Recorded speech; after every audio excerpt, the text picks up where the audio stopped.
Hello everyone, अब हम कर रहे हैं एक्सरसाइज 9.26। इसकी स्टेटमेंट में मुझे कंपाउंड माइक्रोस्कोप गिवन है एंड उसकी एंगुलर मैग्नीफिकेशन गिवन है 30x। यहाँ x का मतलब हो गया टाइम्स, 30 टाइम्स।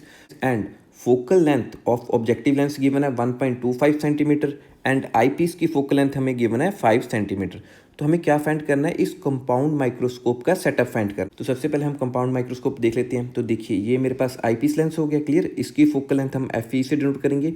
ये मेरे पास ऑब्जेक्ट, इसके आगे हम ऑब्जेक्ट रखते हैं, इसकी फोकल लेंथ हम एफ नोट से डिनोट कर लेते हैं। तो अब देखिए सेटअप ऑफ कंपाउंड माइक्रोस्कोप, तो इसमें क्या क्या टर्म्स आएंगी वो देख लेते हैं। Distance from object from objective lens U naught से डिनोट कर लेते हैं। इसी तरह जो मेरे पास इमेज फॉर्मेशन होगी by this objective lens clear, इसको हम वी नोट से डिनोट कर लेते हैं। एंड यही इमेज अब मेरे किसके लिए, इस लेंस के लिए क्या होगी, ऑब्जेक्ट, तो इसे हम यू ई से डिनोट कर लेते हैं। तो जो separation between objective and eyepiece lens होता है इसे हम कहते हैं ट्यूब लेंथ, तो इसे हम कैपिटल एल से डिनोट कर देते हैं। तो सेटअप में हमें क्या क्या फाइंड करना होता है, जैसे L, V naught, U naught and U ई।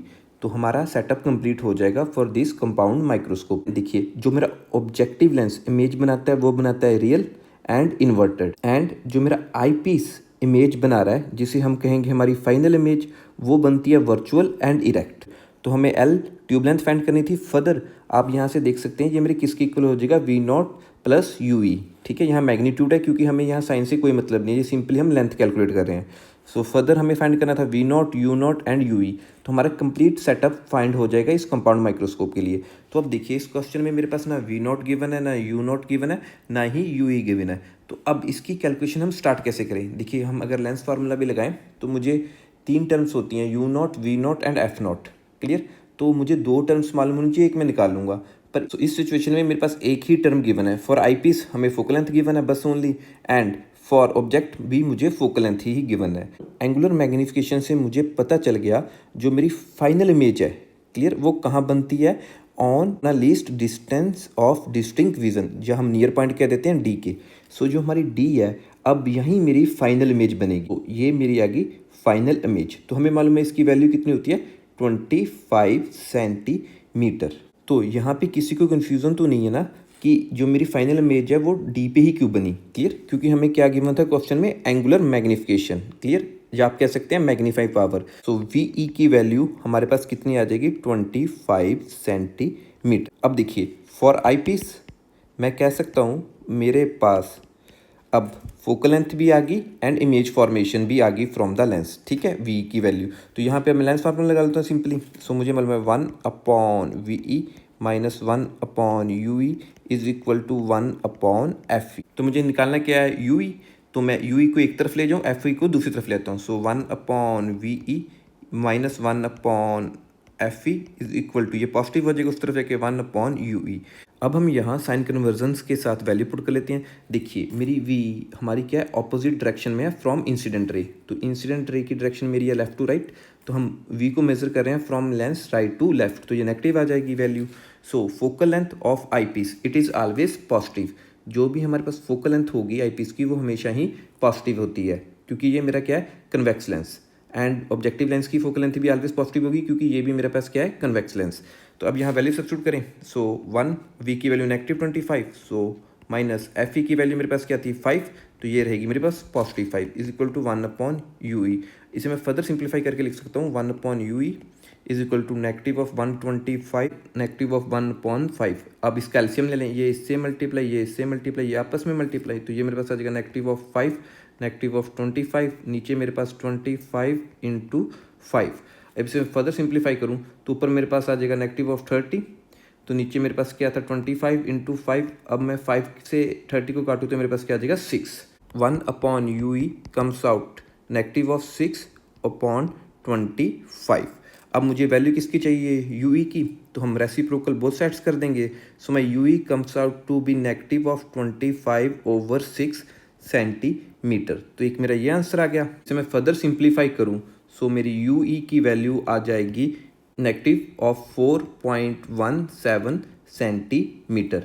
यहाँ पे मेरे पास वैल्यू कितनी आई थी, 4.166, तो इसे मैंने राउंड ऑफ करके यहाँ लिख लिया -4.17 सेंटीमीटर की। तो अब magnify power of eyepiece lens हम फाइंड कर ले पहले, ये किसके इक्वल होता है, VE/UE क्लियर।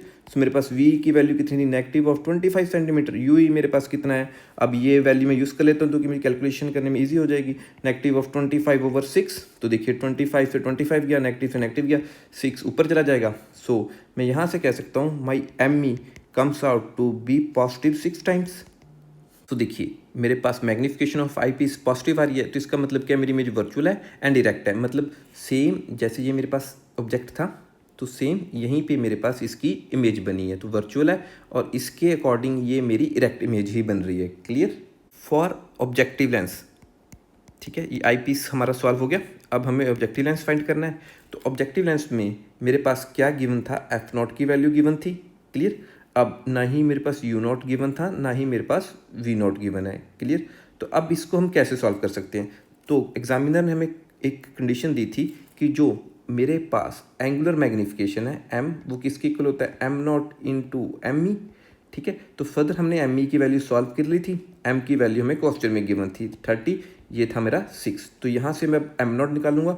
फर्दर मेरा m0 किसके इक्वल होता है, v0 अपॉन u0। यहाँ से हम v0 और u0 को सॉल्व कर लेंगे। वी नो डैट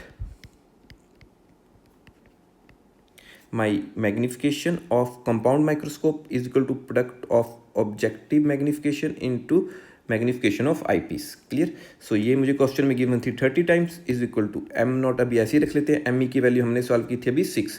तो देखिए 6 से ये 30 गया तो यहाँ बच गया 5। तो मैं कह सकता हूँ m0 comes out to be 5 times. But जैसे हमने पहले क्वेश्चन में देखा था कि जो हमारी इमेज बन रही है बाय अ ऑब्जेक्टिव लेंस, ये मेरा ऑब्जेक्टिव लेंस आ गया, इसकी इमेज मेरे पास ये बन रही है A', B'। तो देखिए ये इमेज रियल है एंड इन्वर्टेड है। क्लियर, तो इसका जो मैग्नीफाई पावर की वैल्यू आएगी वो नेगेटिव आएगी। जैसे हमने वेरी फर्स्ट कहा था कि ऑब्जेक्टिव लेंस मेरे पास रियल एंड इन्वर्टेड इमेज बनाएगा, आई पीस मेरे पास वर्चुअल एंड इरेक्ट इमेज बनाएगा। ठीक है, तो यहाँ से हमने जैसे ME निकाला था वो मेरा पॉजिटिव आ गया था, तो जो बता रहा था वर्चुअल और इरेक्ट है। क्लियर, बट हमें मालूम है कंपाउंड माइक्रोस्कोप कैसे वर्क करता है, जो मेरी ऑब्जेक्ट की इमेज बनेगी बाय ऑब्जेक्टिव लेंस वो हमेशा ही रियल बनेगी। तो यहाँ से मैं कह सकता हूँ माई m0 should B come negative. अगर मेरा कंपाउंड माइक्रोस्कोप प्रॉपर्ली वर्क करेगा तो मेरी m0 है वो नेगेटिव होनी चाहिए। Clear, so negative times. तो इसको हम वर्डिंग में भी लिख लेते हैं, objective lens always form real image for compound microscope, hence our m0 should be negative. So further हमें मालूम है m0 किसके इक्वल होता है, v0 upon u0 comes out to be negative of 5। तो यहाँ से मैं v0 की वैल्यू निकाल लेता हूँ, my v0 comes out to negative of u0। ठीक है, तो एक रिलेशन मेरे पास ये आ गया। सो अब यहाँ हम लेंस फार्मूला लगा सकते हैं easily, like this 1 upon v0 minus 1 upon u0 is equal to 1 upon f0। तो यहाँ v0 की वैल्यू सब्स्टिट्यूट कर देते हैं, 1 upon negative of 5 u0 minus 1 upon u0 is equal to 1 upon f0। यहाँ एलसीएम ले लें, ये इससे मल्टीप्लाई, ये इससे मल्टीप्लाई, ये आपस में मल्टीप्लाई। सो ये मेरे पास क्या आ जाएगा, negative of u0 negative of 5 u0 upon मेरे पास क्या बच गया 5 u0 इंटू u0। ये नेगेटिव साइन हमने ऊपर ले लिया था ना यहाँ पे, is equal to 1 upon f0। तो इसे फर्दर सिंप्लीफाई करूँ तो देखिए नेगेटिव नेगेटिव प्लस हो जाएगा, साइन क्या आ जाएगा नेगेटिव का ही। So negative of 6 u0। अब डिनोमिनेटर में मेरे पास क्या था 5 u0 इंटू u0। तो देखिए u0 से u0 कैंसिल हो गया, ये किसके इक्वल था 1/f0। अब मुझे u0 की वैल्यू चाहिए थे, तो मैं reciprocal both side 5 u0। Clear, negative sign हम ऊपरी ले लेते हैं, अपॉन नीचे क्या बच गया सिर्फ 6। ये किसके इक्वल आ गया मेरे पास, उधर भी रेसिप्रोकल किया f0/1। क्लियर, तो फर्दर अब क्रॉस मल्टीप्लाई कर दो, ये उधर का मल्टीप्लाई होगा, ये डिवाइड हो जाएगा। So my u0 negative of u0 comes out to be 6 into f0 upon 5। तो फर्दर मैं कह सकता हूँ my u0 comes out to be negative of 6 into f0 की वैल्यू हमें क्वेश्चन में गिवन है 1.25 डिवाइडेड बाय 5। इसे मैं फर्दर सिंप्लीफाई करूँ, अब 6 को अगर मैं 1.25 से मल्टीप्लाई करूँ तो ये मेरे पास आ जाएगा 7.5, नेगेटिव साइन साथ आ जाएगा अपॉन 5। अब 7.5 को अगर मैं 5 के टेबल पे काटूँ तो ये मेरे पास आ जाएगा 1.5। तो मैं कह सकता हूँ my u0 comes out to negative of 1.5 centimetre. देखिए मेरा u0 यहाँ अपने आप नेगेटिव आ गया m0 नेगेटिव लेने से। तो अब यहाँ से मैं v0 की वैल्यू निकाल लेता हूँ। सो v0 की वैल्यू हम इस रिलेशन से निकालेंगे। क्लियर, सो माई v0 किसके इक्वल था, नेगेटिव ऑफ 5 इंटू u0 की वैल्यू थी मेरे पास नेगेटिव ऑफ 1.5। तो देखिए नेगेटिव से नेगेटिव साइन कैंसिल हो गया। सो माई v0 मल्टीप्लाई करूँगा अगर मैं 5 को 1.5 से, ये मेरे पास आ जाएगा 7.5, तो ये मेरे पास आ जाएगा पॉजिटिव 7.5 सेंटीमीटर। तो देखिए मेरा वी नॉट अपने आप पॉजिटिव आ चुका है यहाँ पे। अब ट्यूब लेंथ भी निकाल लेते हैं हम। एल इज इक्वल टू, हमें सिर्फ मैग्नीट्यूड ऑफ वी नॉट चाहिए होता है plus magnitude of U E. तो my L tube length comes out to, V naught की वैल्यू मेरे पास 7.5 थी प्लस यू ई की वैल्यू हमने भी फाइंड की थी नेगेटिव ऑफ 4.17, तो यहाँ मुझे मैग्नीट्यूड ही लेना है, तो ये आ जाएगा 4.17 सेंटीमीटर। तो इसे मैं प्लस करूँ, so my L comes out to be 11.67 centimetre. So this is our final answer. तो हमारा सारा कंप्लीट हो चुका है यहाँ पे। Thank you for watching the video.